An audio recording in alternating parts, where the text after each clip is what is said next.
listening to LOA Recon with the Good Vibe coach Jeanette Ma, where we dissect the ins and outs and the art and science of conscious creation, all intended to amp up your manifesting game. Let's have some fun together.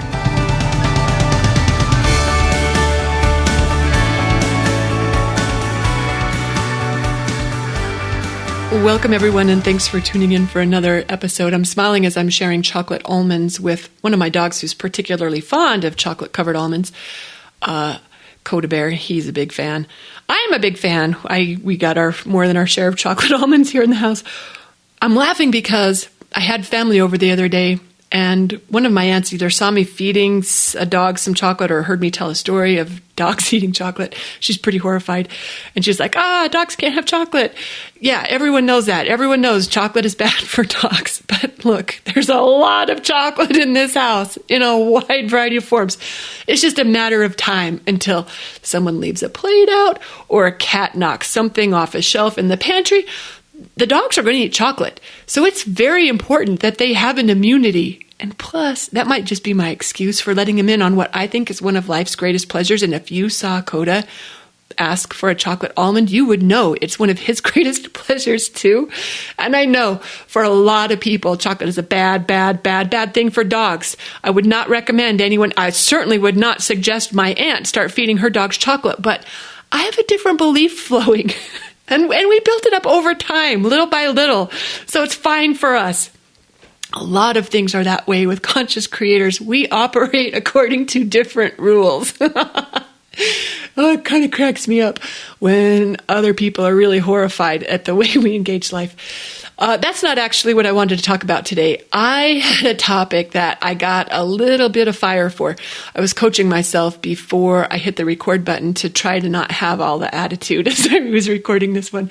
And I know one way to help take an edge off. Oh my gosh, got a fabulous review left from someone in the USA titling it on iTunes. These podcasts are magic. I listen to Jeanette all the time. That's in capitals. I don't know how much people should really be listening to me. That might be too much. Whenever I'm in the car, I'm having my vibe lifted with her wonderful, helpful, original podcasts. That's so nice. These reviews, they sell. I don't think I could even make one up as nice as you guys leave for me. This is so nice. In which she gives advice, makes me laugh, and offers fantastic suggestions for how to be better at conscious creation. I've been interested in LOA for a while now and am an avid reader of her blog. Thanks for reading. But these podcasts just kick everything into a higher gear. That's cool. Her laugh is infectious and her wisdom is unmistakable, delivered in short, easy to digest bits. I listen to them again and again, and I'm always excited whenever there's a new one. And Jeanette, the long ones are fantastic. I love this latest one, which answers readers' questions. Oh, I'm glad that was helpful. Okay, very cool. Please keep them coming. I will do so. Glad you found value in that. More and more and more and more are always welcome. I go around telling everyone about them. Thank you. Thank you for referring this podcast to other people. I appreciate that. And thanks for leaving such a sweet review to bring my vibe up a couple notches before I talk about this subject today that I got a little bit of fire for. You know, every once in a while, someone will ask me, Jeanette, what do you do when it doesn't work? When the thing that you're working on manifesting didn't happen? I'm like, they want me to tell a personal story about that. Guess what? I don't have a personal story about that. Not because I'm such a crazy cool, it is exactly because I'm such a crazy cool manifester, because I will never, never's a strong word, but when I'm in my right LOA mind, I'm full of attitude right now, aren't I? You will not hear me say it didn't happen or it's not working or ask, where is it? I know too much to give that instruction to universe. Of course it's happening. Of course it's working. It's happening right now. It's in process. I don't care if it's been in process for 10 years. It's happening. It's on its way. Every day. I woke up Molly, my deaf dog. That's how fired up I am. I'll go back to sleep, Molly. Every day, I'm a step closer to it. Every day, I believe in it better. Every day, I am more aligned to it. And universe is not getting a contrary instruction from me. It's not. It might take longer than I think it should. But you know what? The point of this whole manifesting process, I hear my attitude, I'm cracking my own self up, is to enjoy ourselves along the way, right? Otherwise, we're not in alignment. And if we're not having fun as we go, then we're not a match to what we want anyway. So who cares how long it takes if we're having a good time in the process? And if we're not having a good time in the process, we're not doing it right. So yeah, you're never going to hear me say it didn't happen. It's probably tomorrow. It's probably happening tomorrow. Probably. Jack Canfield tells a story about how, he set a goal for himself. I can't remember what it was or if he even said, but it was like a year out. And guess what? It took him 5 years to get there. And his take on that wasn't, it took me 5 years. What kind of loser am I? No, he didn't say that. He said, well, 5 years is better than never having gone for it. I agree, Jack. I just got goosebumps quoting that guy. I like Bobby Pinson's country song, Fine Either Way. How he's singing about his girl left him. Doesn't know if she'll come back. Maybe she will, maybe she won't. He's fine either way. That's how I want to be about whatever it is I'm manifesting. Like my well-being isn't dependent on it. I'm not holding my breath that this thing happens so I could call myself a success. My life is successful right here and now because guess why? Me and my dog are eating tons of chocolate almonds. I crack myself up. I see conscious creators engaging their alignment work. They're doing all the right things. They're sending the instruction that makes things happen on their behalf, and the wheels are turning. It's on its way. They're making good progress, whether they can see it or not. And then everything comes to a screeching halt when they stop and ask, where is it? Or why isn't it working? What am I doing wrong? Oh my gosh, that's giving universe the instruction that you don't have it or that it's not happening. I got this visual when we do that of this universal manager who can achieve anything. It could do whatever we instruct vibrationally through our thoughts.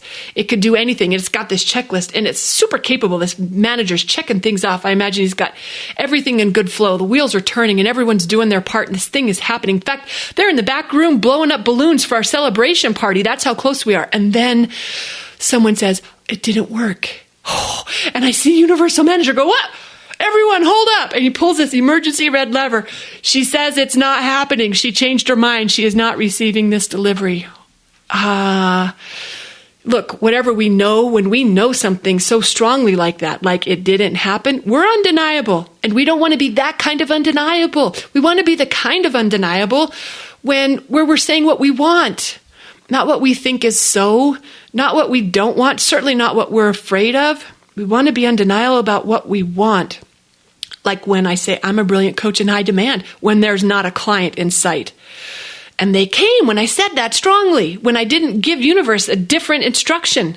Okay, every once in a while, my gremlin fear would be like, uh-oh, Jeanette, this isn't going to work. And I would use that as my trigger to offer a new instruction. That one would kind of whisper quietly in my ear, but I would say out loud so the universe heard me loud and proud. I'm a brilliant coach in high demand. When my calendar, I really felt like my calendar was talking to me. And she was saying things like, oh, this isn't going to work. You're going to have to get a job. That's really what it sounded like. And I would speak back to this calendar like it was a conscious entity speaking to me. And I would say, I don't know what you're talking about. I'm a brilliant coach in high demand. And I said it loud and proud and long and strong. Didn't let universe, I didn't give it any wiggle room to do anything different. I figured it couldn't hear my calendar as well as it could hear me. I want to be the kind of undeniable when I say, holy crap, I make a lot of money. I want it to hear me. Like there's no contrary instruction on that one. And like when I declare it, it just keeps getting better. That's where I want to be undeniable. So you aren't going to hear me say that thing I want. Oh yeah, that never happened. Unless I changed my mind about wanting it. Like that time I was engaged in my 20s and he spent all my money on his stupid secretary. I'm sure his secretary wasn't stupid. But yeah, I changed my mind about wanting that. Plus, he was allergic to my cats. I changed my mind about that plan. Okay, so that's a different story. If it's something I still want, don't try and tell me it didn't happen because it's happening right now. Right now. And no one else has to believe that but me. In fact, I almost think it's kind of cool when I'm the only one who believes in it or who's breathing life into it. I don't mind rolling it solo. I've got the skills to do that. And so do you. So don't say otherwise when it's something that you're still keen on having. Don't give universe the contrary instruction. Oh, that's how I feel about that. I'm going to take a breath now. I hope this didn't have as much attitude as I thought it did. Thanks for listening and happy manifesting, everyone. Sending big love your way.